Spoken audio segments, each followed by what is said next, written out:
Wizards of the Coast may have just printed the best creature in all of Magic. Whether you take an Oath of Druids, enjoy animating the dead, or simply bring your favorite creature to show and tell, Atraxa Grand Unifier will be changing Magic forever.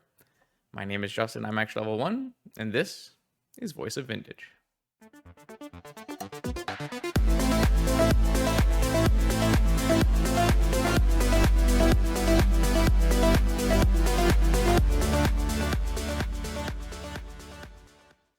Welcome back, Vintage Gamers, to a new episode of Voice of Vintage. This card has been everywhere the past weekend, already making waves in every single constructed format on Magic the Gathering Online. Atraxa Grand Unifier may be the strongest creature ever printed. I want to just dissect what exactly makes this Phyrexian Angel so good, and why it could induce some serious changes to constructed formats, including Vintage. What I'm going to do is I want to step through each piece of information on this card and go through it one at a time, because I think every single part contributes to the overall power in a very meaningful way. So let's start at the top, where we see that Atraxa is a multicolor card featuring 4 of the 5 colors in Magic: green, white, blue, and black, just no red. In the world that we live in right now, where constructed Magic is kind of dominated by pitch cards, or cards that involve exiling another card to pay as an alternative cost to casting, um, it's extremely powerful to be able to pitch to multiple colors uh, of pitch cycles. So we're talking about the Force cycle and the Elemental cycle. The most relevant ones for Vintage are obviously Force of Will, Force of Negation, both being blue cards, Force of Vigor and Endurance being green pitch cards, and of course Grief being a black pitch card, which well, it's 5 cards. All 5 of these cards can be paid for by exiling Atraxa. It's also worth mentioning, of course, white is the color of Solitude, which is a huge player in formats like Legacy and Modern. Obviously, Fury is also a pretty big player in Modern, it's unfortunate you can't pitch to Fury, but 4 out of 5 is pretty good. Also worth noting that being a green creature means it can be found off a variety of green spells, things like Green Sun Zenith, Summoner's Pact, and Natural Order, things that find a green creature or cheat a green creature into play. This counts as a green creature.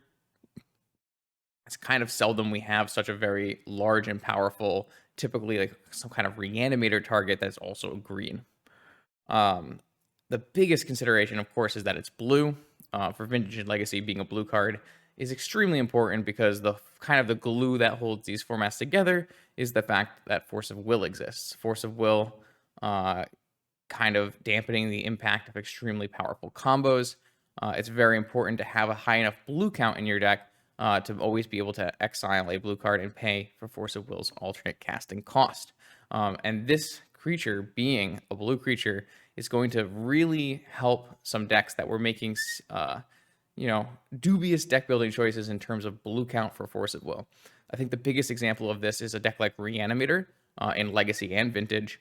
It was always typically struggling to hit the blue count needed to play Force of Will, and sometimes, like in Legacy, just opted not to play Force of Will at all. Now, with your 4 of Reanimation target being blue, Force of Will is going to be much easier to cast, and obviously going to elevate the deck's power level. Especially if you're also playing Show and Tell in a Reanimator style deck, that's going to give you an additional 8 blue cards, and you're going to be in a really good shape in terms of being able to cast Force of Will for its alternate cost. It's really hard not to understate just how big of a deal being able to pitch to Force of Will is. Now, with the 4 different colors comes 4 different color pips at 7 mana. And historically, in Vintage, Oath of Druids, which is the number one way to cheat a large creature into play, has threats that cost between 6 and 8 mana. Obviously, there are some outliers there, but 6 ends up being a very castable threat that comes at a lower power level. Think of Sun Titan, Inferno Titan, Niv Mizzet. While 8, is a much more powerful card, but seldom castable. Think Grizzlebrand, Archon of Cruelty.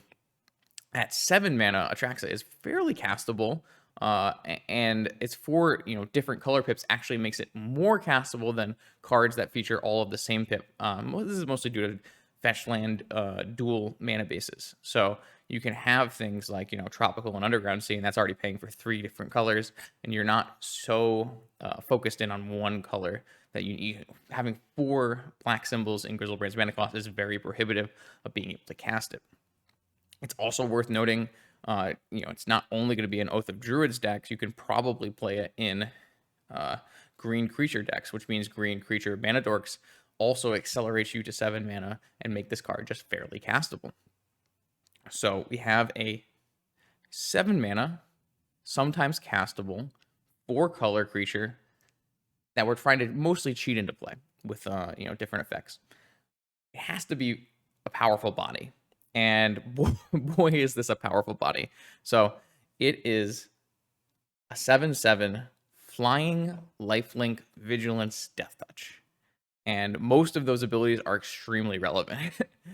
Vintage players will instantly be reminded of Sphinx of the Steel Wind being a 6/6 flying vigilance, and vigilance is the real key here. Vintage creature decks go very wide, and having to tap to attack is actually extremely hard when your life total is being threatened. Being able to attack and block and lifelink at the same time, and of course you're flying over, so they can't block with a bunch of creatures. Typically, it's just the ultimate three three keyword combination that help you stabilize in a creature board. Death Touch isn't super strong, but it is relevant sometimes in Vintage, especially when you have things like Urza Saga tokens that get extremely large. Say there's 2 Saga tokens that are 10/10s or something similar. That's a thing that happens in Vintage. Being able to actually remove one and gain life back is actually something that could come up, and it actually has already come up in testing. So we've already talked about its mana cost, its size, its variety of keywords, and we haven't even gotten to the paragraph of text that is its enter the battlefield ability. So when it enters the battlefield, basically you look at your top 10 cards and you get 1 card of each card type. This requires just a little bit of deck building considerations to make sure you have different options at different card types, especially for the ones that are less common in large numbers. But in the first builds of Vintage that I've currently been doing, a typical Atraxa trigger is getting me between 4 and 7 cards.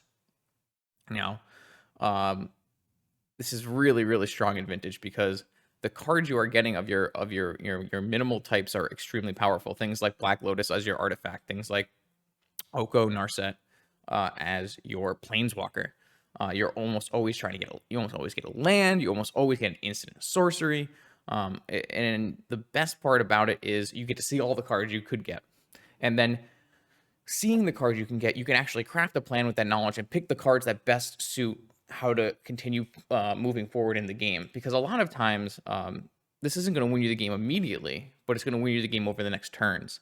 And so passing the game turn with a 7/7 lifelink flying vigilance death toucher that also gave you an entire grip full of cards is actually usually going to be good enough to win.